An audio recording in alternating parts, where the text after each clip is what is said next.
Hello dear students, आप सभी का मैं दास सर एक बार फिर से स्वागत करता हूं। दोस्तों, आज जो हम लोग पढ़ने जा रहे हैं वो है आपका झारखंड में जंगल प्रबंधन एवं वन्य जीव जंतु संरक्षण कार्य। इससे ये जो टॉपिक है ना, काफी लंबा टॉपिक था जिसका लास्ट क्लास है। आज हम लोग झारखंड में जंगल प्रबंधन एवं वन्य जीव जंतु संरक्षण कार्य को कंप्लीट कर लेंगे। और आप मान के चलिए, इससे जो भी प्रश्न आएगा वो आपको इसी क्लास से आएगा, यही 4 क्लास से आएगा। इससे बाहर आपका एक भी क्वेश्चन नहीं आएगा, है ना। साथ में जब आप ऑब्जेक्टिव क्वेश्चंस बना लीजिएगा तब आपका कॉन्सेप्ट और ही बेहतरीन हो जाएगा और आप देखिएगा कि मैक्सिमम क्वेश्चंस आपका बन जा रहा है। जो भी आपको एमसीक्यू का क्वेश्चन का जो लिस्ट देंगे, आप क्या कीजिएगा दोस्तों, उस एमसीक्यू को बनाइएगा। और जो एक आध पॉइंट मिस रहेगा या फिर आपको लगेगा कि ये नोट्स में नहीं था, तो उसको आप काइंडली नोट्स में ऐड ऑन कर लीजिएगा। उससे आपका जो नोट्स है ना वो सॉलिड हो जाएगा और डेफिनेटली ऑलमोस्ट जितना भी मैक्सिमम क्वेश्चन है वो सब का सब क्वेश्चन आपके इसी नोट से आ जाएगा। तो दोस्तों, मोस्ट इंपॉर्टेंट सेशन होने वाला है आज का, सभी को फटाफट जुड़ जाइए। और आज हम लोग लास्ट क्लास देखेंगे झारखंड में जंगल प्रबंधन एवं वन्य जीव जंतु संरक्षण कार्य, है ना। इसको हम लोग मतलब वन्य जीव जंतु संरक्षण कार्य से लेकर के जहां तक लिंक हो सकता है ना, वो सब का सब चीजों को लिंक कर दिए हैं। आपको डेफिनेटली बेनिफिट होगा, है ना। तो चलिए स्टार्ट करते हैं, आपको एक ओवरव्यू दे दें, है ना। उससे पहले जेपीएससी पीटी या जेएसएससी एग्जाम के लिए अगर आप हमसे जुड़ना चाहते हैं तो आप डेफिनेटली जुड़ सकते हैं। झारखंड सामान्य अध्ययन का क्लासेस भी कर सकते हैं या फिर मेंस के रिगार्डिंग अगर जुड़ना चाहते हैं, जेपीएससी मेंस का प्रिपरेशन करना चाहते हैं, तो हमारे जरूर आंसर राइटिंग प्रोग्राम से भी जुड़िए आप लोग। चलिए आगे आते हैं डियर स्टूडेंट्स। सबसे पहले हम लोग पढ़े थे झारखंड में जो टॉपिक स्टार्ट किए थे झारखंड में जंगल प्रबंधन एवं वन्य जीव जंतु संरक्षण कार्य। इसमें हम लोग सबसे पहले पढ़े थे क्या चीज, भारतीय वन सर्वेक्षण रिपोर्ट 2019। इसको हम लोग डिटेल में पढ़ लिए थे और इसका नोट्स भी आप लोगों को शायद प्रोवाइड कर दिया गया है। इसके बाद हम लोग देखे थे झारखंड में कितने प्रकार के वन हैं, है ना, यानी कि टाइप्स ऑफ फॉरेस्ट, राज्य में वन के प्रकार को हम लोग पढ़े थे, है ना। इससे रिलेटेड जो भी फैक्ट्स आता है या फिर जो भी कॉन्सेप्ट है ना, किस वन को क्या बोलते हैं, क्यों बोलते हैं, वो सब आपको बताए थे। जलवायु के आधार पर झारखंड में वन प्रदेश को बताए थे, उष्णकटिबंधीय आर्द्र पतझड़ वन, है ना, यानी कि मॉइस्ट डेसियस फॉरेस्ट के बारे में आपको बताए थे। और साथ में उष्णकटिबंधीय शुष्क पतझड़ वन यानी कि ड्राई डेसियस फॉरेस्ट के बारे में भी आपको समझाए थे। ठीक है, क्या होता है ये आपको अच्छे तरीके से बता दिए थे। उसके बाद हम लोग पढ़े थे झारखंड की वन संपदा, है ना, यानी कि फॉरेस्ट प्रोड्यूसर्स इन झारखंड। वाट जो भी झारखंड का फॉरेस्ट प्रोड्यूस है, वन संपदा है, उसके बारे में भी हम लोग लास्ट क्लास अच्छे से पढ़े थे, है ना। ये जो लेक्चर है ये ऐप पर भी आपको मिल जाएगा, दास सर द लर्निंग ऐप आप लोग देख सकते हैं। दास सर द लर्निंग ऐप का प्लेलिस्ट में आपको मिल जाएगा। दोस्तों, जो भी मेजर उत्पाद था वो सब हम लोग देख चुके हैं ऑलरेडी, है ना। माइनर प्रोड्यूसर्स के बारे में भी देख चुके हैं, जिसमें लाह मोस्ट इंपॉर्टेंट था, केंदू पत्ता से भी क्वेश्चन आता है, तसर रेशम से भी क्वेश्चन आता है। झारक्राफ्ट के बारे में हम लोग पढ़े थे, है ना। हेनार हनी चकुलिया के बारे में पढ़े थे। इसके बाद हम लोग पढ़े थे वन नीति। झारखंड की जो वन नीति है, फॉरेस्ट पॉलिसी है ना। फॉरेस्ट पॉलिसी के बारे में हम लोग पढ़े थे। फॉरेस्ट पॉलिसी पहली बार जो है सो भारत में 1952 में इंट्रोड्यूस किया गया था, है ना। स्वतंत्र भारत की प्रथम पॉलिसी 1952, है ना। उसके बाद 1988 में इसको दोबारा संशोधित करके अमेंडमेंट करके इसको लाया गया था, ये भी हम लोग देख चुके थे। इसके झारखंड में क्या क्या प्रावधान है उस पर भी हम लोग बात कर लिए थे, है ना। उसके बाद हम लोग झारखंड में वन प्रबंधन पढ़े थे लास्ट क्लास। वन प्रबंधन यानी कि फॉरेस्ट मैनेजमेंट के लिए झारखंड में क्या क्या किया जा रहा है, 2001 में जो नीति बनाई गई थी उस पर भी बात किए थे। साथ में हम लोग कैंपा पर ही बात किए थे, जो 2009 में अधिसूचित किया गया था, Campa compensatory afforestation fund management and planning authority, है ना। दोस्तों, इसका फुल फॉर्म याद रखिएगा, कैंपा का फुल फॉर्म जो है तो जरूर याद रखिएगा, compensatory authority, sorry compensatory afforestation fund management and planning authority, है ना। इसको आप लोग जोर से दिमाग में रखिएगा, क्वेश्चंस पूछता है। साथ में झाड़ पार्क के अंतर्गत जो भी पार्क है उस पर हम लोग बात किए थे। दोस्तों, आज का जो टॉपिक है ना वो हम लोग डिस्कस करने जा रहे हैं, one of the most important topic है। और आप मान के चलिए यहाँ से किसी भी एग्जाम में क्वेश्चन रहता ही रहता है। तो जो भी चीज आपको बताएंगे उसे बहुत अच्छे तरीके से समझिएगा, है ना। साथ में कोशिश कीजिएगा क्लास में ही सबका सब माइंड में सेट हो जाए, क्योंकि ये जो चीज है ना, ये जो डेटा है ना, इसे आप थोड़ा सा ध्यान से समझ लीजिएगा तो ये सब का सब दोस्तों आपके दिमाग में आ जाएगा, है ना।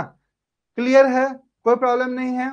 चलिए तो डियर स्टूडेंट्स स्टार्ट करते हैं आज का सेशन। और आज हम लोग डिस्कस करने जा रहे हैं झारखंड में वन्य जीव जंतु एवं संरक्षण। ये लास्ट टॉपिक होगा, है ना। ये आपका आज का लास्ट टॉपिक है। इसके बाद हम लोग फॉरेस्ट रिलेटेड पूरा का पूरा ऑलमोस्ट कवर कर चुके होंगे और इससे आपके एग्जाम में क्वेश्चन जो भी आएगा वो आप डेफिनेटली बना पाइएगा। दोस्तों मुश्किल नहीं है इस दुनिया में कुछ भी, तू जरा हिम्मत तो कर, ख्वाब बदलेंगे हकीकत में, तू जरा कोशिश तो कर। कोशिश अगर आप कर दिए ना तो आपका जो ख्वाब है ना, झारखंड दरोगा क्वालिफाई करना, सीजीएल क्वालिफाई करना या फिर एक नौकरी निकालना, ये कोई बड़ी बात नहीं है। आप निकाल सकते हैं, है ना। बट सही डायरेक्शन में, सही लोगों के मार्गदर्शन में आकर के काम तो कीजिए। अगर ट्रैक सही नहीं रहेगा तो आप डेस्टिनेशन कैसे पहुंचिएगा, नहीं पहुंच पाइएगा, है ना। तो ट्रैक को सही पकड़ते हुए काम करना है, एकदम काम करते रहिए, जरूर आपको आपका मंजिल मिलेगा। चलिए स्टार्ट करते हैं आज का सेशन। डियर स्टूडेंट्स सबसे पहले हम लोग देखने जा रहे हैं क्या चीज, झारखंड में वन्य जीव जंतु एवं संरक्षण, उनका संरक्षण। ठीक है, झारखंड में वन्य जीव जंतु एवं संरक्षण पे आज हम लोग बात करेंगे। तो दोस्तों झारखंड में वन्य जीव जंतु संरक्षण के लिए एक राष्ट्रीय पार्क है, याद रखिएगा, एक ही राष्ट्रीय पार्क है, राष्ट्रीय उद्यान है, नेशनल पार्क है ना। 11 वन्य जीव अभ्यारण्य है, वाइल्ड लाइफ सेंचुरी है और कई जैविक उद्यान है। दोस्तों अगर आपसे पूछा जाए कि झारखंड में कितने नेशनल पार्क हैं तो क्या आंसर कीजिएगा, 1। और यही आपसे पूछेगा, है ना, क्योंकि झारखंड में केवल एक राष्ट्रीय उद्यान है, नेशनल पार्क है ना। और चलिए उस नेशनल पार्क के बारे में हम लोग जानते हैं, है ना। वो नेशनल पार्क है दोस्तों कौन सा, लातेहार जिला में स्थित बेतला राष्ट्रीय उद्यान। बेतला राष्ट्रीय उद्यान लास्ट क्लास इसके बारे में हम लोग डिस्कस भी किए थे, है ना, बेतला राष्ट्रीय उद्यान। ठीक है, और आपको एक इसका एमसीक्यू भी मिलेगा, आप एमसीक्यू का आंसर भी कीजिएगा, उसको खुद से भी सॉल्व कीजिएगा, डेफिनेटली आप अपने आप को दूसरे से बेहतर पोजीशन में पाइएगा। ठीक है, लातेहार जिला में स्थित बेतला राष्ट्रीय उद्यान झारखंड का एकमात्र राष्ट्रीय उद्यान है ना, ओनली नेशनल पार्क, जिसकी स्थापना सितंबर 1986 में की गई थी। यहाँ 1932 में विश्व में पहली बार शेर गणना की गई थी। दोस्तों 1973-74 में यहाँ भारत सरकार के द्वारा प्रोजेक्ट टाइगर बाघ परियोजना, है ना, की भी आरंभ की गई थी, है ना। यहाँ मुख्य रूप से बाघ मिलता है, शेर मिलता है, तेंदुआ, जंगली सुअर, चीतल, नीलगाय, भालू, है ना, आदि अन्य वन्य जीव प्राणी। ठीक है, आदि अन्य वन्य जीव प्राणी यहाँ पर मिलते हैं, है ना। तो याद रखिएगा ये जो टॉपिक है आज का राष्ट्रीय उद्यान, इसमें आपको क्या बताएं कि झारखंड में कितने राष्ट्रीय उद्यान है, नेशनल पार्क है, तो एक राष्ट्रीय नेशनल पार्क है। कौन सा नेशनल पार्क है दोस्तों, तो नेशनल पार्क का नाम है आपका, नेशनल पार्क का क्या नाम है, बेतला राष्ट्रीय उद्यान। ये जो बेतला राष्ट्रीय उद्यान है ये कहां पर स्थित है, अगर आपसे पूछा जाएगा तो क्या आंसर बताइएगा, क्या आंसर बताइएगा, बताएं। बेतला राष्ट्रीय उद्यान डियर स्टूडेंट्स आपका है लातेहार जिला में, झारखंड का एकमात्र नेशनल पार्क। इसकी स्थापना सितंबर 1986 में किया गया था। कब किया गया था, सितंबर 1986 में स्थापना किया गया था दोस्तों, है ना। ये विश्व का एकमात्र ऐसा नेशनल पार्क है जहां पर 1932 ईस्वी में पहली बार शेर का गणना किया गया था। ठीक है, साथ में भारत सरकार के द्वारा इसी नेशनल पार्क में 73-74 में जो है प्रोजेक्ट टाइगर भी आरंभ किया गया था, प्रोजेक्ट टाइगर चलाया गया था। याद रखिएगा बाघ परियोजना 1973-74 में झारखंड में कहां चलाया गया था, कौन सा उद्यान में चलाया गया था, तो याद रखेंगे दोस्तों बेतला राष्ट्रीय उद्यान, बेतला राष्ट्रीय उद्यान। फुल कंसंट्रेशन के साथ अगर आप फोकस्ड वे में काम करते हैं ना दोस्तों, तो आपको कल ही बताए थे एक theory, reiterate to remember, reiterate to remember, बार बार बोलने से थॉट हो जाता है कंक्रीट, इसलिए रिकॉल वैल्यू बढ़ाने के लिए जरूर करें repeat. Repetition most important role play करता है। थोड़ा सा आज जो बताए हैं इसको फिर से सुन लीजिएगा, फिर से पढ़ लीजिएगा, ये जितना भी फैक्ट है ये कॉन्क्रीट हो जाएगा और आपका रिकॉल वैल्यू डेफिनेटली बढ़ जाएगा। Repetition is very important. तो डियर स्टूडेंट्स, यहां से क्या क्या पूछेगा, 1932 में बेतला राष्ट्रीय उद्यान में पहली बार क्या हुआ था, विश्व में बाघ का गणना किया गया था। सितंबर 1986 में नेशनल पार्क के रूप में इसका स्थापना किया गया। साथ में 1973-74 में यहाँ पर बाघ परियोजना भारत सरकार के द्वारा चलाया गया था, यानी कि प्रोजेक्ट टाइगर का आरंभ किया गया था। तो चलिए आगे बढ़ते हैं। आई होप शो कि आपको सबका सब दिमाग में होगा, है ना। बाघ अभी जो भी होंगे पलामू के, लातेहार के, है ना, वो लोग जरूर गए होंगे बेतला, है ना। तो बेतला में अभी मेरे समझ से बाघ तो शायद नहीं है ना, या फिर है, बताएंगे। अभी जो हाल फिलहाल में गए हैं घूमने के लिए, है ना, वहां पर फिलहाल बाघ शेर सब जो है सो देखने को नहीं मिलता। हाँ जी, वन्य जीव अभ्यारण्य, we are talking about the life world wildlife sanctuary. हम लोग किस चीज के बारे में बात करने जा रहे हैं, वाइल्ड लाइफ सेंचुरी के बारे में बात करने जा रहे हैं, है ना। झारखंड में नेशनल पार्क तो एक ही है, अब हम लोग बात करें किस चीज का, वाइल्ड लाइफ सेंचुरी का, यानी कि वन्य जीव अभ्यारण्य का। दोस्तों, पलामू वन्य जीव अभ्यारण्य झारखंड के लातेहार जिले में है ना, इस बात को याद रखना, लातेहार जिले में स्थित है। राज्य का सबसे बड़ा राष्ट्रीय स्तर का अभ्यारण्य है, जिसका विस्तार 794 वर्ग किलोमीटर क्षेत्र में है। ठीक है, अब बोलिए सर इसका 794 वर्ग क्यों लिखे हैं सर, तो डियर स्टूडेंट्स 794 वर्ग किलोमीटर इसका क्षेत्रफल क्यों लिखे हैं, क्योंकि नंबर 1 पोजीशन पे आता है और जेपीएससी में लास्ट टाइम पूछ भी चुका है। जो नंबर 1 है, जो नंबर 2 है, जो नंबर 3 है, उसका ईच एंड एवरीथिंग मेमोराइज करने की कोशिश कीजिए, उसके बारे में जानने की कोशिश कीजिए, क्योंकि उससे रिलेट करके अक्सर ही क्वेश्चन पूछ लिया जाता है। तो दोस्तों आपको बता दें कि पलामू वन्य जीव अभ्यारण्य कहां पर है, पलामू जिला में नहीं है, लातेहार में है। कहां पे है, लातेहार में है, कंफ्यूज मत होइएगा। लातेहार बनने से पहले ये पलामू में था, है ना, वर्तमान समय में ये लातेहार में स्थित है। ठीक है, तो याद रखेंगे ये सबसे बड़ा राष्ट्रीय स्तर का अभ्यारण्य है, इसका विस्तार 794 वर्ग किलोमीटर है। अगर आपसे पूछा जाए झारखंड का सबसे बड़ा वन्य जीव अभ्यारण्य कौन सा है, दोस्तों क्या आंसर हो जाएगा बताएं आप लोग। राइट आंसर हो जाएगा पलामू वन्य जीव अभ्यारण्य, क्योंकि इसका क्षेत्रफल 794 वर्ग किलोमीटर है। इसके बाद दूसरे एवं तीसरे स्थान पर क्रमशः लवालोंग अभ्यारण्य 207 वर्ग किलोमीटर। लवालोंग अभ्यारण्य कहां पे आप लोग बताएंगे, है ना, तथा हजारीबाग अभ्यारण्य 186 वर्ग किलोमीटर का स्थान आता है। ठीक है, दूसरा स्थान पे कौन सा अभ्यारण्य है, लवालोंग कहां पर है आप लोग बताएंगे, और दूसरा दोस्तों किसका नाम आता है, हजारीबाग अभ्यारण्य का नाम आता है। ठीक है, क्लियर ना। अपने वीकनेस को समझना पड़ेगा, वीकनेस को अगर समझ जाते हैं सही तरीके से, है ना, तो आप जरूर ही इजीली क्वालिफाई कर जाइएगा।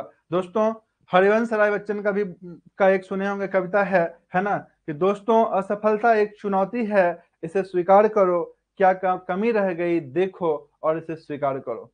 क्या आप में वीकनेस है ना, कहां पर लैक कर रहा है, जिसके कारण एग्जाम आपका छूट जाता है, उस कमी को पकड़िए, है ना, एग्जाम डेफिनेटली क्वालिफाई कर जाइएगा आप। चलिए आगे बढ़ते हैं, है ना, आगे बढ़ते हैं। हम लोग देख लिए झारखंड का सबसे बड़ा राष्ट्रीय अभ्यारण्य, वन्य जीव अभ्यारण्य, है ना, वो कौन सा है, तो वो पलामू है। कितना क्षेत्रफल है, 794, है ना। इसके अलावा डियर स्टूडेंट्स यहाँ से क्या क्वेश्चन पूछ सकता है, आइए समझते हैं। इसके अलावा यहाँ से क्वेश्चन पूछ सकता है, भारत सरकार के द्वारा देश का प्रथम गज संरक्षण केंद्र पूर्वी सिंहभूम में स्थित है ना। भारत सरकार जो है देश का पहला हाथी संरक्षण केंद्र जो है पूर्वी सिंहभूम में स्थापित किया गया था। और आप बताएंगे वो जो हाथी संरक्षण केंद्र है उसका क्या नाम है। यू ऑल नो दैट, आप लोग जानते हैं कि हाथी संरक्षण केंद्र का क्या नाम है, आप हमें बताएंगे। डियर फ्रेंड्स, हाथी परियोजना की शुरुआत पूर्वी सिंहभूम के दलमा वन्यजीव अभ्यारण्य से हुई है ना। दलमा का आप लोग नाम जानते हैं, है ना, आप टाटा जाते हैं, दलमा टाटा स्टेशन के रूट में मिलता भी है ना। उधर नहीं, उससे पहले ही हमको लगता है ना, दलमा अभयारण्य टाटा से पहले ही शायद है, हालांकि उधर से भी रूट होगा, है ना, हम थोड़ा सा कंफ्यूज हो रहे हैं, है ना। हाथी परियोजना की शुरुआत कहाँ हुआ था दोस्तों? हाथी परियोजना का शुरुआत जो है सो कहाँ हुआ था? दलमा अभयारण्य में हुआ था, है ना। हमको लगता है टाटा जाने से पहले ही जो है ना, टाटा इन जो कीजिएगा ना रिंग रोड से, ये 4 लेन से, उससे पहले ही आपको दलमा अभयारण्य का बोर्ड आपको दिख जाएगा, है ना। टाटा घुसने का मतलब मेन घुसने का जरूरत ही नहीं है। हाँ जी, साहेबगंज जिले में राजमहल की पहाड़ियों पर नेचर क्लब द्वारा राजमहल जीवाश्म उद्यान विकसित किया गया था। ये भी मोस्ट इंपॉर्टेंट है, ये सब VVI कैटेगरी में आता है, VVI कैटेगरी में आता है, इस सबसे हमेशा क्वेश्चन रहता है। दोस्तों, साहेबगंज के जिले में राजमहल की पहाड़ियों पर कौन सा पार्क है? जीवाश्म उद्यान है, फोसिल्स पार्क है ना। कौन सा park? Fossils park, nature club द्वारा स्थापित किया गया था। तो ये सब मोस्ट इंपॉर्टेंट है, जब भी आप पार्क के बारे में पढ़ते हैं, ये सब का सब आपके दिमाग में रहना चाहिए। चलिए आगे बढ़ते हैं। आगे देखिए, आपको दिखाने जा रहे हैं कुछ लिस्ट। लास्ट क्लास में आई थिंक सो आपको हम बोले थे कि आप इस लिस्ट का कहां पर कौन सा अभयारण्य है इसे आप याद कर लेंगे, और उम्मीद करते हैं कि आप लोग याद कर लिए होंगे, क्योंकि आपको हम एक ग्राफ ये दिए थे, मैप दिए थे, है ना। मैप दिखाए थे और मैप में सब नेमिंग किया हुआ था, कौन सा अभयारण्य कौन जिला में है ना। नहीं याद करेंगे तो फिर दिक्कत हो जाएगा, याद थोड़ा करते चलिए, है ना। पेंडिंग मत कीजिए, नहीं तो झारखंड ना सबसे कठिन सब्जेक्ट है दोस्तों। Jharkhand is one of the hardest subject, है ना। सभी कोई सोचते हैं कि हम झारखंड के हैं तो कर देंगे, झारखंड के आप हैं, हम भी झारखंड के हैं, लेकिन उतना आसान नहीं है। क्वेश्चन में डेप्थ है, आज के डेट में कंपटीशन है, तो आपको वर्क करना पड़ेगा, मेहनत करना पड़ेगा। आइए बात करते हैं पलामू अभयारण्य। झारखंड के प्रमुख वन्य जीव अभयारण्य, असरायनी शरण स्थली, है ना। दोस्तों, पहला नंबर पे आता है पलामू अभयारण्य। पलामू अभयारण्य का नाम इसलिए इंपॉर्टेंट है क्योंकि लातेहार जिला में पहला और क्षेत्रफल के दृष्टिकोण से सबसे बड़ा अभयारण्य है ना। 794 सबसे बड़ा अभयारण्य कौन सा है ना, पलामू अभयारण्य है। और इसकी स्थापना 1976 में किया गया था। स्थापना कब किया है दोस्तों? 1976 में किया गया था, रट लीजिएगा, है ना। स्थापना सबका रटना पड़ेगा, कोई ऑप्शन नहीं है आपके पास, है ना। लवालौंग अभयारण्य दूसरा नंबर पे है, याद रखिएगा क्षेत्रफल के दृष्टिकोण से, है ना। और ये कहाँ पे है? चतरा में है। अभी आपसे पूछे भी थे हम, कमेंट में लिखने के लिए आपको बोले भी थे कि लवालंग अभयारण्य किस जिला में है, बताएंगे। तो चतरा में दोस्तों 207 वर्ग किलोमीटर क्षेत्र में फैला हुआ है, और 1978 में इसका स्थापना किया गया था, ठीक 2 साल बाद, है ना। याद रखिएगा, पहला नंबर पे आता है पलामू अभयारण्य 1976, और उसके ठीक 2 साल बाद दूसरा नंबर पे कौन आया बताइए? लवालौंग अभयारण्य चतरा। 2 साल का डिफरेंस, दूसरा नंबर, 2 साल डिफरेंस, दूसरा नंबर, है ना। याद रहेगा, 76, 78, 2 साल का डिफरेंस, दूसरा नंबर। हाँ जी, हजारीबाग अभयारण्य का स्थापना तीसरा नंबर पे है, इसका स्थापना भी 1976 में ही किया गया था, तो आपको काफी आसानी होगा। दलमा अभयारण्य जो गज अभयारण्य बोले, है ना, पूर्वी सिंहभूम में है, और ये 1976 में इसका भी स्थापना किया गया था। गौतम बुद्ध अभयारण्य कोडरमा में है ना, और ये इसका भी स्थापना 1976 में किया गया था, है ना। दलमा से पूछता भी है किस चीज के लिए फेमस है, तो हाथी के लिए फेमस है, याद रखेंगे, है ना। महुआ टार अभयारण्य कहाँ पे है? लातेहार में है, ये पूछता है ना। और ये उसका भी स्थापना 1976 में किया गया था। तोपचांची अभयारण्य कहाँ पर है? धनबाद में है ना। तोपचांची धनबाद में है, जगह का नाम है ना। 1978 में किया गया था। पारसनाथ कहाँ पर है? गिरिडीह में है ना। 1981 में स्थापना किया गया था। कोडरमा अभयारण्य दोस्तों कहाँ पे है? कोडरमा जिला में है ना। 1985 में स्थापना किया गया था। पालकोट अभयारण्य कहाँ है? तो पालकोट जगह कहाँ पे है? गुमला में, तो गुमला हो जाएगा। 1990 में स्थापना किया गया था, है ना। उधवा पक्षी अभयारण्य कहाँ पे है? तो दोस्तों साहेबगंज में है उधवा, 1991 में स्थापना किया गया था। ईचागढ़ पक्षी विहार कहाँ पे है? तो सरायकेला खरसावा में है। बैट अभयारण्य कहाँ पे है दोस्तों? पूर्वी सिंहभूम में, है ना। Tata steel geological park. तो अब आप पूछिएगा कि सर इसमें पढ़ना क्या है? दोस्तों, पढ़ना जितना लाल लाल कर दिया ना, सब पढ़ना है। पलामू, लातेहार, 794, 1976, ये इस भी तो आपको याद करना पड़ेगा। अब आप कैसे याद करते हैं ना, ये आपको सोचना है।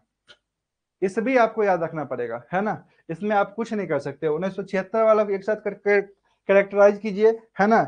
1976 वाला को उधवा 1991 है, पालकोट 1990 है, कोडरमा 85 है, पारसनाथ 81 है, बाकी बात सब 76-78 है, मैक्सिमम 76-8 तोपचाची, और अगर मान लीजिए लवालंग को छोड़ दे, ये दोनों 78, बाकी बात सब 76, है ना। तो थोड़ा सा दिमाग आके कैरेक्टराइज करके इसको याद करना पड़ेगा, और ये याद हो जाएगा, क्योंकि आपका काम ही है पढ़ना, है ना, आपका फेवरेट काम ही होना चाहिए पढ़ना, है ना। तो आपसे ये हो जाना चाहिए याद, है ना, कहीं कोई दिक्कत नहीं है। प्रियांशु, धनंजय, लक्ष्मण, पूजा, दीपशिखा, समित, है ना, क्या सभी को समझ में आ रहा है? 80% याद है सर, बहुत बढ़िया, है ना। देखो देखो होता क्या है ना, बता रहे हैं तुमको, 100% कुछ होता नहीं है, समझ गए ना। और आप अगर 80% छोड़िए, 70% भी अगर आपको रिकॉल रहता है ना, रिकॉल वैल्यू अगर 70% भी है, तो होता क्या है ना कि एमसीक्यू एग्जाम है, ऑप्शन है अपने पास, है ना, ऑप्शन देख करके हम लोग मार लेते हैं, है ना, ऑप्शन देख करके हम लोग आंसर कर लेते हैं, है ना। बट जो चीज पढ़ा हुआ रहता है ना, याद क्या हुआ रहता है ना, उसी पे ऑप्शन क्लिक करेगा, है ना। इसलिए आपके साइड से भी मेहनत का डिमांड है, आपको भी रिवीजन की आवश्यकता है। तो अगर आप रिवीजन कर लीजिएगा ना, तो मेरे समझ से आसानी से हो जाएगा, कोई दिक्कत नहीं होगा, ठीक है। तो अभी हम लोग देख क्या लिए कि कहाँ कहाँ जो है सो नेशनल, कहाँ कहाँ राष्ट्रीय उद्यान है ना, और उससे क्या क्वेश्चन आता है। दोस्तों अब आइए मोस्ट इंपॉर्टेंट, है ना, जैविक उद्यान, है ना, हम लोग पढ़ने जा रहे हैं बायोलॉजिकल गार्डन के बारे में। इससे भी क्वेश्चन आता है हमेशा से, है ना, ध्यान रखिएगा क्या क्वेश्चन आता है, नहीं आता है, ये सब पूरा फैक्ट है ना, पूरा तरह से क्या है, फैक्ट है।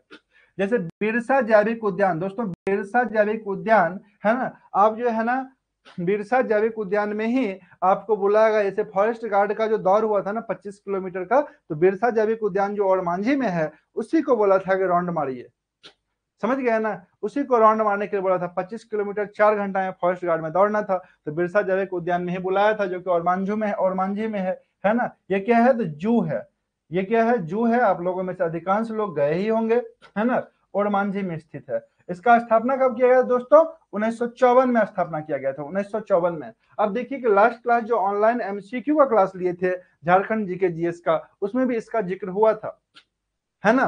तो होता क्या है ना कि आप रेगुलर क्लास अगर कर रहे हैं, तो बहुत कुछ ऑटोमेटिकली दिमाग में एडजस्ट रहता है पहले से, तो काम आसान हो जाता है, समझ गए ना, काम आसान रहता है। इसलिए एक ही बार तो है, वन टाइम मेहनत है, एक बार अगर आप 4-5 महीना मेहनत कर देते हैं, उसके बाद मेहनत आपका बहुत ज्यादा आसान हो जाएगा, सिर्फ रिविजन की आवश्यकता पड़ेगी, है ना। तो एकदम फुल फॉर्म में एकदम विश्वास के साथ लगे रहिए, समय पे सब कुछ कंप्लीट हो जाएगा, है ना, और आप आसानी से अच्छा स्कोर लगा पाइएगा अगर आप बढ़िया से करते रहिएगा मेहनत। तो जैविक उद्यान, बिरसा जैविक उद्यान 1954, ओरमांझी याद रखिएगा, है ना, ओरमांझी याद रखिएगा।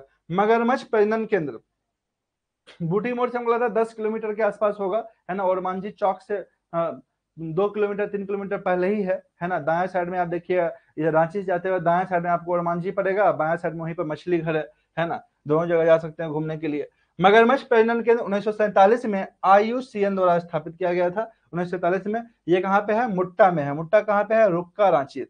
रुक्का डैम का नाम सुने होंगे दोस्तों, रुक्का डैम का नाम सुने होंगे, है ना, यहीं पर स्थित है मुट्टा, जहां पर मगरमच्छ प्रजनन केंद्र का स्थापना 1987 में किया गया था। तो ये भी एग्जाम हॉट क्वेश्चन है, कई बार एग्जाम में आया है कि मगरमच्छ प्रजनन केंद्र जो है झारखंड में कहां पर स्थित है। तो दोस्तों रांची जिला में स्थित है, कहां पर, तो मुट्टा में स्थित है। जगह का नाम क्या है, मुट्टा। बिरसा हिरन पार्क, बिरसा हिरन पार्क आप लोग जानते ही हैं, अगर आप खूंटी रोड में जाइएगा तो हमको लगता है 15 किलोमीटर, बिरसा चौक से 15 किलोमीटर या 20 किलोमीटर के आसपास होगा। काला मिट्टी, काला माटी, जगह का नाम क्या है, काला माटी, है ना। ये खूंटी जिला में पड़ता है। ये काला माटी में जो है, यानी खूंटी और रांची के बीच में ही काला माटी पड़ता है ना। यहीं पर आपको है हिरन पार्क, बिरसा हिरन पार्क, टूरिस्ट प्लेस है। वहां पर खाली हिरन है, अलग अलग तरह का हिरन जो है इस पार्क में देखने को आपको मिल जाएगा। अगला है गिद्ध प्रजनन केंद्र। गिद्ध प्रजनन केंद्र दोस्तों भारत में दूसरा और झारखंड में पहला, ओरमांझी रांची में स्थित किया गया, है ना। गिद्ध प्रजनन केंद्र कहाँ पे है दोस्तों, भारत में दूसरा और झारखंड में पहला, है ना। गिद्ध प्रजनन केंद्र कहाँ पे है, याद रखिएगा, ओरमांझी में है, ठीक है। जवाहरलाल नेहरू जैविक उद्यान टूरिस्ट स्थान है बोकारो में, है ना। जवाहरलाल नेहरू जैविक उद्यान कहाँ पे है, अगर क्वेश्चन पूछता है तो आंसर कीजिएगा बोकारो। अब देखिए जवाहरलाल नेहरू जैविक उद्यान के बारे में कोई नहीं जानता है ना, जो लोकल आदमी होगा वही जानता होगा, है ना। तो इस टाइप से क्वेश्चन पूछा जाता है। इसी तरह से एक बार टाटा में लोकल पार्क के बारे में क्वेश्चन पूछ दिया था टाटा का, है ना। तो जो लोकल आदमी था वो लोग जानते हैं, और जो लोकल आदमी नहीं है तो छोटा छोटा चीज से फंस जाता है, समझ गया ना। तो छोटे छोटे चीजों को भी एक आध बार पढ़ना है ताकि क्वेश्चन छूटे नहीं, नेग्लेक्ट नहीं करना है। सृष्टि पार्क, सृष्टि पार्क दोस्तों कहाँ पे है, दुमका में है। कहाँ पे है, दुमका में। करवा की उप पहाड़ियों के उद्यान भी कहा जाता है, करवा की 3 पहाड़ियों का उद्यान भी इसको बोला जाता है। याद रखेंगे। बिरसा जैविक उद्यान 1954 में इसका स्थापना किया गया था। कब किया गया था, 1954 में। कहाँ पे स्थित है, तो ओरमांझी में है। नेक्स्ट है मगरमच्छ प्रजनन केंद्र, मगरमच्छ प्रजनन केंद्र रांची जिला में है। 1987 में आयुष श्रीयन द्वारा इसका ये किया गया था। और ये कहाँ पे है दोस्तों, मुट्टा, मुट्टा में है। कहाँ पे है, मुट्टा, स्थान का नाम मुट्टा, ऑप्शन में भी मुट्टा मिलेगा, है ना। अगला आपको बताए थे बिरसा हिरन पार्क, बिरसा हिरन पार्क दोस्तों कालामाटी में है, जो कि खूंटी जिला में पड़ता है। खूंटी भी ऑप्शन में रह सकता है, ज्यादा चांस रखिए कालामाटी ऑप्शन में देगा। आगे है गिद्ध प्रजनन केंद्र, भारत का दूसरा, झारखंड में पहला, और मांझी रांची में स्थापना किया गया है ना। जवाहरलाल नेशनल जैविक उद्यान बोकारो में है, और सृष्टि पार्क दुमका में है ना। सृष्टि पार्क कहाँ पे है, दुमका में है। चलिए आगे बढ़ते हैं।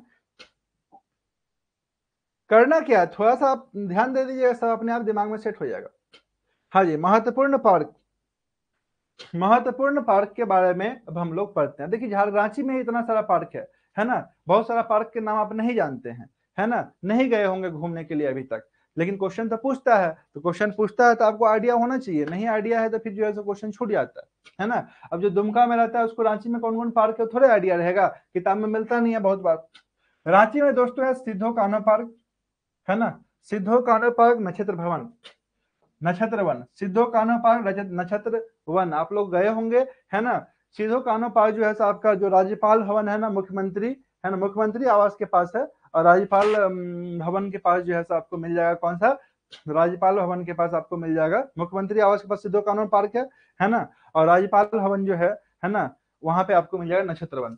ऑक्सीजन पार्क, ऑक्सीजन पार्क जो है ना, आप जा सकते हैं ऑक्सीजन पार्क, आपको रांची यूनिवर्सिटी जो है, या राज्य जो सेंट्रल लाइब्रेरी है उसी के सामने में है ना ऑक्सीजन पार्क, आप लोग गए ही होंगे। श्री कृष्णा पार्क, श्री कृष्णा पार्क दोस्तों छोटा सा पार्क है, चिल्ड्रेन पार्क, जो कि आप लोग सिनेमा देखने आए होंगे। डोरंडा कॉलेज के जस्ट सामने में, डोरंडा कॉलेज जो है ना रांची में, डोरंडा कॉलेज है, उसके जस्ट सामने में श्री कृष्ण पार्क है। छोटा सा पार्क है, झूला वूला लगा हुआ है ना। 10 रुपया या 20 रुपया टिकट लगता है, जाइए अंदर घूमिए फिरिए आ जाइए, है ना। बहुत ज्यादा बड़ा नहीं है, हमको लगता है मुश्किल से 1 आध एकड़ में फैला हुआ होगा। हाँ जी, दीनदयाल पार्क और बिरसा मुंडा जूलॉजिकल पार्क, ठीक है, बिरसा मुंडा जूलॉजिकल पार्क, ठीक है। ये सब का सब कहाँ है, रांची में है। हजारीबाग में दोस्तों है शहीद निर्मल महतो पार्क, ये क्वेश्चन पूछ सकता है, हाईलाइटेड क्वेश्चन है ना। शहीद निर्मल महतो पार्क के बारे में पूछ सकता है। बिरसा मुंडा जूलॉजिकल पार्क कहाँ पे है, पूछ सकता है। सिद्धो कान्हो पार्क कहाँ पे है, पूछ सकता है। ऑक्सीजन पार्क कहाँ पे है, पूछ सकता है। नक्षत्र वन कहाँ पे है, पूछ सकता है ना। याद रखिए सब सब इंपॉर्टेंट है। शहीद निर्मल महतो पार्क दोस्तों हजारीबाग में है, बहुत बढ़िया है। हजारीबाग जो आप इन कीजिएगा तो सर्किट हाउस से थोड़ा सा आगे जो है हजारीबाग में है आपको कौन सा, निर्मल महतो पार्क। तो निर्मल महतो पार्क जो है ना बहुत बढ़िया पार्क है, काफी बड़ा पार्क है। और उसमें आप जो है सो देखिएगा, सबसे इंपॉर्टेंट बात यह है कि जब वो स्टार्ट हुआ था पार्क ना, तो वहाँ बड़ा बड़ा डायनासोर बनाया गया, समझ गया ना, डायनासोर पार्क भी आप उसको बोल सकते हैं, है ना। बड़ा बड़ा डायनासोर बनाया गया, मतलब काफी बड़ा, जितना बड़ा डायनासोर होता है ना उसी का प्रतिरूप तैयार किया गया था। तो इनिशियली तो गजब का लगता था आपको, बहुत ही अच्छा, मतलब उस पार्क में जाके लगता था। अभी तो डायनासोर सबका जो है लगता है कलर उलर उड़ गया है, क्योंकि रख रखाव का झारखंड में अभाव है ना। और इसी के लिए झाड़ पॉक्स का भी स्थापना किया गया था, ताकि पार्क का रख रखाव और प्रबंधन सही तरीके से किया जाए। तो दोस्तों ये जो पार्क है शहीद निर्मल महतो पार्क, ये कहाँ पर है बताएं, तो ये पार्क है आपका हजारीबाग में। जमशेदपुर में कौन सा पार्क है, घोड़ा बांध थीम पार्क, घोड़ा बंधा थीम पार्क इंपॉर्टेंट है, जमशेदपुर में है। दुमका में सिद्धो कान्हो पार्क है। अब बोलिए सर सिद्धो कान्हो पार्क रांची में भी है, यस रांची में भी है, दुमका में भी है। सिल्ली सिल्ली में अंबेडकर पार्क है दोस्तों, अंबेडकर पार्क कहाँ पे है, सिल्ली में, है ना। अंबेडकर पार्क सिल्ली में है। अब देखिए यहाँ पर ना ये सब इंपॉर्टेंट वाला है। मान लिया आपसे पूछ लेता है जुबली पार्क कहाँ है, तो भाई जो लोग टाटा के होंगे उन लोगों को पता होगा कि जुबली पार्क जो है सो, जुबली पार्क जो है कहाँ पे है, टाटा में है। है ना। चलो बहुत बढ़िया, है ना। देखिए कभी कभी क्या होता है ना कि बैक में क्लासेस चलते रहता है, जैसे अभी जो है सो क्लासेस कुछ चल रहा था, क्लास चल रहा था तो क्लास अभी खत्म हुआ, जस्ट जैसे ही खत्म हुआ वैसे ही आ गए लाइव, है ना। तो कभी कभी विलंब होता है थोड़ा सा, आप लोग भी क्या कीजिए कि मान लीजिए क्लास से 10 मिनट लेट होता है, 10 मिनट आराम से बैठ के पढ़िए, है ना। व्हाट्सएप पे तो आप लोगों को सभी को मैसेज चला ही जाता है ना। 10 मिनट आराम से सेल्फ स्टडी कीजिए, जब क्लास का फिर टाइमिंग आता है तो ज्वाइन कर लिया कीजिए। चलिए तो दोस्तों, जुबली पार्क कहाँ पे है बताएंगे। जुबली पार्क है टाटा में, है ना। अब आइए, मोस्ट इंपॉर्टेंट, ये था आपका पार्क। पार्क रिलेटेड क्वेश्चन इससे ज्यादा कहीं नहीं आएगा, इससे बाहर नहीं आएगा, है ना। अब हाँ, कोई लोकल पार्क पूछ देता है तो उसका कोई गारंटी दोस्तों नहीं है, समझ गए ना। उसका कोई गारंटी नहीं है। लोकल पार्क से बहुत सारा पार्क है, जैसे रांची में ही आप घूमने के दृष्टिकोण से जाइएगा तो अब फन कैसल है ना, जहाँ पे बहुत सारा बच्चे लोगों के लिए बहुत सारा झूला वूला दिस डर सब लगा हुआ है ना। पार्क टाइप का भी है, अंदर में बहुत कुछ है, तो आपसे पूछ सकता है फन कैसल कहाँ पर है ना। तो ये आपको जो है सो रातू में है, समझ गए ना फन कैसल। आपसे पूछ सकता है छोटा छोटा पार्क जो है ना आसपास जो है तो आपको बहुत सारा मिल जाएगा, है ना। तो ये छोटा छोटा पार्क का कोई गारंटी नहीं है, पूछेगा तो वहां पे क्वेश्चन छूटने का संभावना बनता है। कहीं का लोकल पार्क पूछ जाएगा, जैसे आपका श्री कृष्णा सिंह पार्क। श्री कृष्णा सिंह पार्क का क्या औकात है, कोई औकात नहीं है। ये पार्क जाइएगा खत्म हो जाएगा, पार्क में घुसिएगा खत्म हो जाएगा। ये फालतू का क्वेश्चन पूछेगा, अगर पूछेगा तो, है ना। कोई जाना भी नहीं चाहेगा इस पार्क में, कुछ खास विशेषता रहेगा तब ना आदमी जाएगा, है ना। ऐसा ऐसा बहुत सारा पार्क रांची में, समझ गए ना। मैकॉन कॉलोनी में जाइएगा, एकदम शानदार पार्क बना हुआ है, तो बहुत सारा अलग अलग जगह पे पार्क सब आपको मिल जाएगा। तो वो सब पार्क का कोई मतलब नहीं है ना। पूछ देता है जबरदस्ती का, है ना, कभी कभार, लेकिन आमतौर पे नहीं पूछता है ना। तो पार्क से रिलेटेड क्वेश्चन दोस्तों इससे बाहर नहीं जाएगा, आप मान के चलिए। अब हम लोग देखने जा रहे हैं मोस्ट इंपॉर्टेंट क्या चीज, तो कौन कौन सा योजना चलाया जा रहा है ना। योजना, देखिए सब कुछ को लिंक करके आपको पढ़ा रहे हैं, समझ गए ना।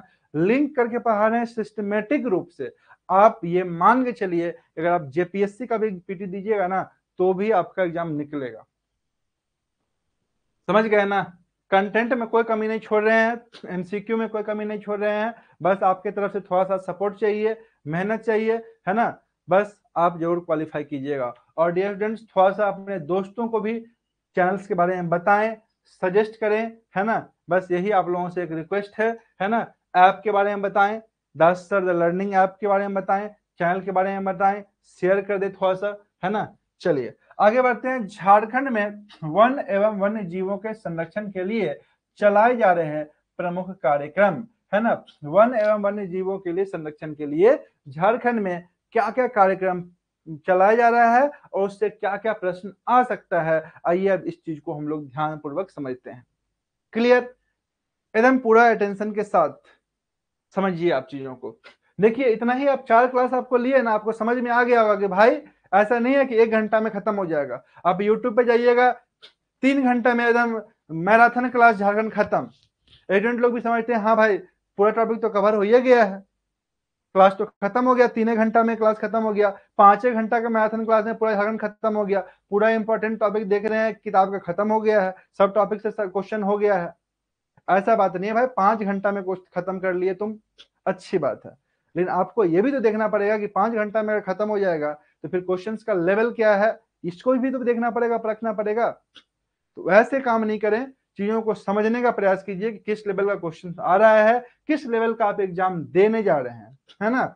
आपसे भी एग्जामिनर ऐसा डिमांड करता है कि भाई जिस लेवल को हम सचिवालय सहायक ले रहे हैं, 46,000 ग्रेड पे का नौकरी उसको दे रहे हैं, 70,000 के आसपास सैलरी दे रहे हैं, तो हमको उस टाइप का कैंडिडेट भी तो चाहिए, एस्पायरेंट भी तो चाहिए, जिसका मानसिक बौद्धिक क्षमता भी उस टाइप का हो जो वो काम कर सके। तो परीक्षण जो है ना, जिस प्रकार का पोस्ट होता है उसी अनुरूप परीक्षण भी होता है, याद रखिएगा। इसलिए आप अपने आप को परखिए, समझिए कहाँ स्टैंड करते हैं और कहां से आपको उठना है। ग्रीन इंडिया मिशन के बारे में पढ़ते हैं। ग्रीन इंडिया मिशन अभी वर्तमान समय में झारखंड में भी चलाया जा रहा है। यह भारत सरकार का national action plan on climate change के 8 मिशनों में से एक है दोस्तों, 8 मिशनों में से एक है। यह केंद्र सरकार द्वारा चलाई गई योजना है जिसमें केंद्र व राज्य की हिस्सेदारी 60-40 के अनुपात में है।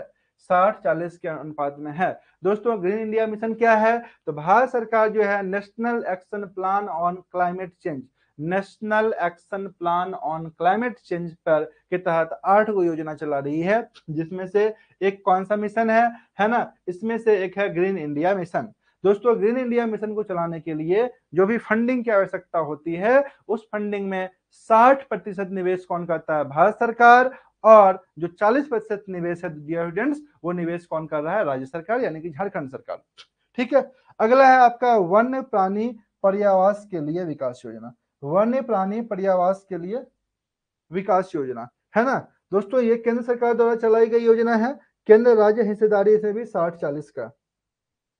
उद्देश्य राष्ट्रीय उद्यान तथा अभयारण्य के विकास एवं रखरखाव कार्य, है ना।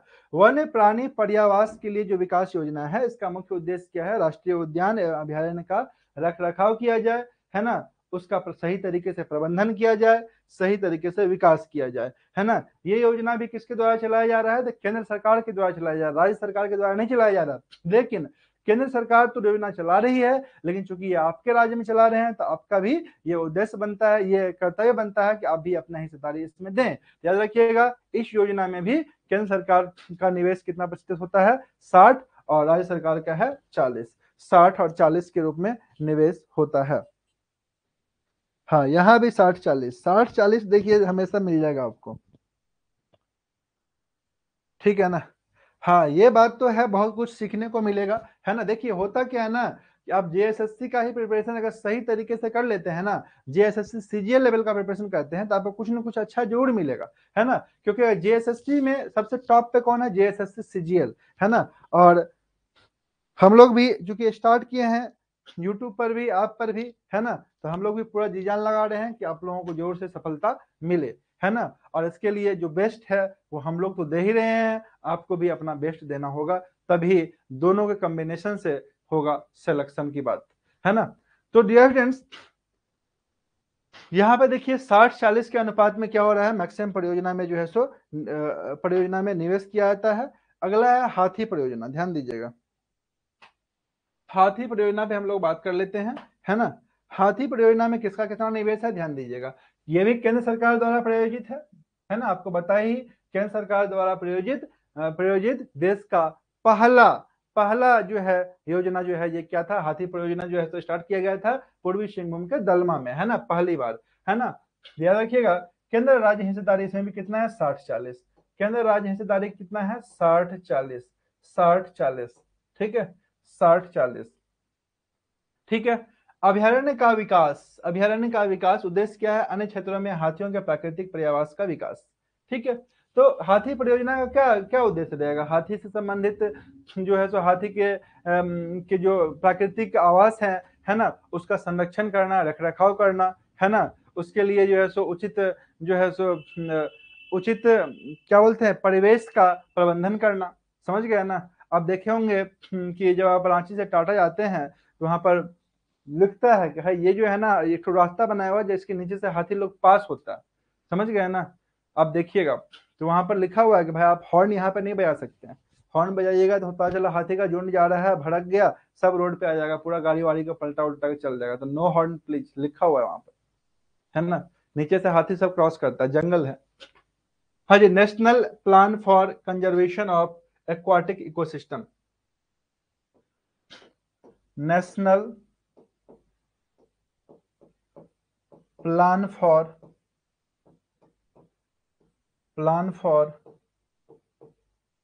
कंजर्वेशन ऑफ एक्वाटिक इकोसिस्टम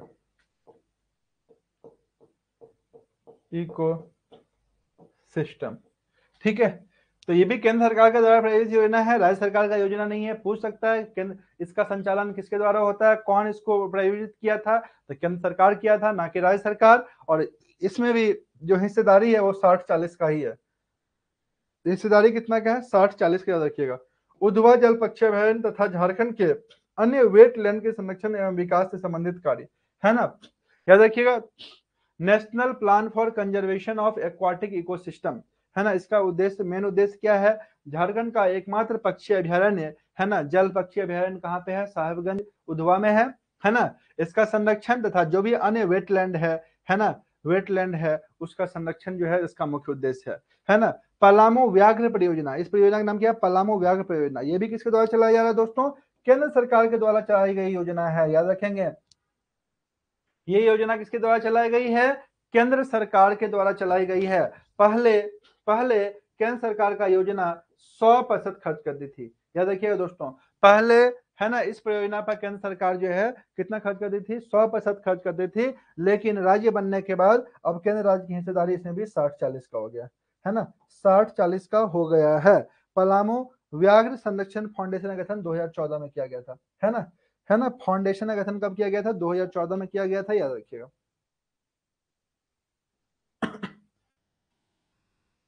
आगे आइए, आगे आइए। झारखंड के रांची, गरखटंगा, सरायकेला खरसावा, गम्हरिया, है ना, देवघर, महेशपुर में रूट टेनर ग्राफ्ट एवं क्लोनर इत्यादि के लिए आधुनिक पौधाशाला की स्थापना की गई है ना। आधुनिक पौधाशाला का स्थापना कहाँ कहाँ किया गया है? तो रांची का गरखटंगा में किया गया है, सरायकेला खरसावा का गम्हरिया में किया गया है, देवघर का महेशपुर में किया गया, याद रखिएगा, है ना। देवघर का कहाँ किया गया? महेशपुर में आधुनिक पौधाशाला, है ना, का स्थापना किया गया है, याद रखेंगे दोस्तों। क्लियर? यहां तक कोई प्रॉब्लम नहीं है? आगे बढ़ते हैं।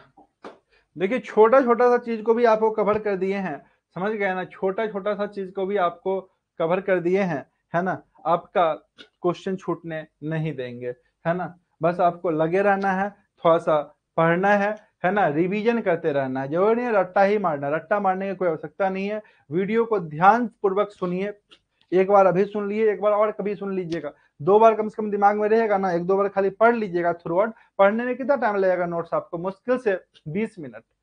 वीडियो क्लासेस तो कर चुके हैं ना जी, आप थॉरली पढ़िएगा इसको, है ना। एक बार आप लिख लिख करके थॉरली पढ़िएगा, 15 से 20 मिनट में पढ़ लीजिएगा। 5-7 पेज पढ़ने में कितना टाइम लगता है? अब एक बार सोचिएगा कॉपी पढ़ ले तो वो संभव नहीं है ना।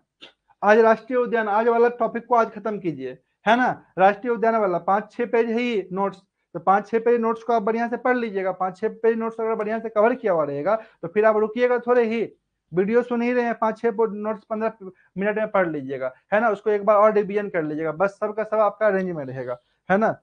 सबका सब आपका रेंज में रहेगा, है ना। अभी एकदम जरूर से शेयर कर दे रहे हैं कंप्लीट नोट्स, है ना, जरूर से, ठीक है ना, एकदम करवा दे रहे हैं तुरंत। चलिए अभी देखिए, झारपॉक्स, झारपॉक्स दोस्तों, झारखंड में पार्क एवं बगीचों के प्रबंधन एवं विकास, मैनेजमेंट एंड डेवलपमेंट के लिए झारखंड सरकार की नई पहल है ना। झारपॉक्स योजना क्या है दोस्तों? झारपॉक्स योजना की शुरुआत इसलिए किया गया है क्योंकि झारखंड में जो भी पार्क हैं, जो भी गार्डन्स हैं, है ना, उसका क्या किया जाए, अच्छे तरीके से प्रबंधन किया जाए, मैनेजमेंट किया जाए, रख रखाव किया जाए उसका, और डेवलपमेंट किया जाए, उसको टूरिस्ट स्पॉट के रूप में विकसित किया जाए। इसके लिए झारपॉक्स योजना की झारखंड में शुरुआत हुई है, ठीक है दोस्तों। झारपॉक्स योजना के तहत जो है ना, झारपॉक्स योजना के तहत 10 पार्क है ना, 10 पार्क को शामिल किया गया। कितने पार्क को शामिल किया गया है? याद रखेंगे, 10 पार्क को शामिल किया गया, जिसमें पहला है आपका दीनदयाल पार्क रांची, इसके बारे में हम लोग पढ़ चुके हैं। सीधो कान्हो पार्क दुमका, शहीद निर्मल महतो पार्क हजारीबाग, ये भी आप जानते हैं, अभी बताए थे। बिरसा मुंडा जैविक उद्यान, है ना, इसका स्थापना कहाँ किया है दोस्तों? बिरसा मुंडा जैविक उद्यान का स्थापना 1954 में किया गया था। कहाँ पर है? ओरमांझी में है, याद रखिएगा, इंपॉर्टेंट क्वेश्चन है ये। ऑक्सीजन पार्क रांची में है, सीधो कान्हो पार्क रांची में है, अम्बेडकर पार्क सिल्ले में है, श्री कृष्णा पार्क रांची में है, घोड़ा बंदा पार्क, थीम पार्क जमशेदपुर में। दोस्तों एक पार्क और मिसिंग है ना। आप लोग थोड़ा सा पता लगाइए, थोड़ा सा रिसर्च कीजिए, झारपॉक्स के अंतर्गत जो 10 पार्क है उसमें से कौन सा पार्क मिस है ना, और उसे आप कमेंट में जरूर से बताइएगा, है ना, कि कौन सा पार्क मिस है, और हमें जरूर से बताइएगा, है ना। क्योंकि थोड़ा सा जब आप रिसर्च वर्क करते हैं ना, तो क्या होता है, एक फैक्ट को खोजने के चक्कर में 50 अलग अलग तरह का फैक्ट मिल जाता है, समझ गए ना। इसलिए आप जरूर से थोड़ा सर्च कीजिए। जब आप किताब उल्टाते हैं तो खोजते हैं एक फैक्ट, लेकिन उस फैक्ट को ढूंढने के लिए 5 अलग-अलग फैक्ट पढ़ लेते हैं। समझ गए ना। तो कभी-कभी कोशिश करना चाहिए, चीजों को ढूंढना चाहिए। ठीक है, याद रखेंगे जितना पार्क के बारे में बताए थे वही पार्क सब लगभग क्या है, झाड़ पॉक्स के अंतर्गत रखा गया है। ये सारा का सारा पार्क, तो पार्क का नाम आपसे नहीं पूछेगा, या फिर पूछ भी सकता है निम्नलिखित में से कौन सा पार्क पार्क झाड़ पॉक्स के अंतर्गत नहीं रखा गया है। याद रखिएगा, ऑप्शन दे देगा पंडित दीनदयाल पार्क, है ना, दीनदयाल पार्क, सिद्धो कान्हो पार्क दुमका, है ना, श्री कृष्णा सिल्क पार्क दे देगा आपको डोरंडा, है ना, और उसके बाद दे देगा आपको रॉक गार्डन रांची, है ना। तो आंसर क्या हो जाएगा, रॉक गार्डन। ठीक है, इस टाइप से क्वेश्चन रहता है। रॉक गार्डन भी एक अच्छा पार्क है, आप लोग जानते होंगे। इसके अलावा दोस्तों इसमें जो है झारखंड में वन आवरण रिपोर्ट 2009, तो जब आपको बताए थे 2019 वाला जो रिपोर्ट बताए थे उसी समय इसको दिखाए थे, है ना। वन जीव अभयारण्य कहाँ पे कौन जिला में है ये भी आपको बताए थे, है ना, इसको अलग से बताने की जरूरत नहीं है। आर्द्र पतझड़ वन और शुष्क पतझड़ वन, है ना, मॉइस्ट डेसियस प्रोजेक्ट और ड्राई डेसियस प्रोजेक्ट फॉरेस्ट, है ना, मॉइस्ट डेसियस फॉरेस्ट और ड्राई डेसियस फॉरेस्ट कहाँ कहाँ है उसी का मैपिंग किया गया है, ये भी आपको ऑलरेडी हम बता चुके हैं। ठीक है, तो दोस्तों आज का सेशन जो है ना यहीं पर हो जाता है समाप्त। और आज जो है हम लोग खत्म कर दिए क्या चीज, तो झारखंड में जंगल एवं वन्य जीव संरक्षण कार्य, है ना। ये जो टॉपिक था झारखंड में जंगल प्रबंधन एवं वन्य जीव संरक्षण कार्य आपका हो चुका है समाप्त। इसके बाद हम लोग कर लेंगे इसका एमसीक्यू। जब आप एमसीक्यू बना लीजिएगा तो डेफिनेटली डेफिनेटली डेफिनेटली आप कॉन्फिडेंट फील कीजिएगा, है ना। तो कॉन्फिडेंट एवं एकदम रहना है ना, मेहनत करना है, क्योंकि कोशिश करने वाला कभी क्या होता है, हार नहीं होता है। आपको पहले ही बताएं कि मुश्किल नहीं है कुछ भी इस दुनिया में, तू जरा हिम्मत तो कर, ख्वाब बदलेंगे हकीकत में, तू जरा कोशिश तो कर, एकदम कोशिश करना है ना। आप जरूर सफलता पाइएगा।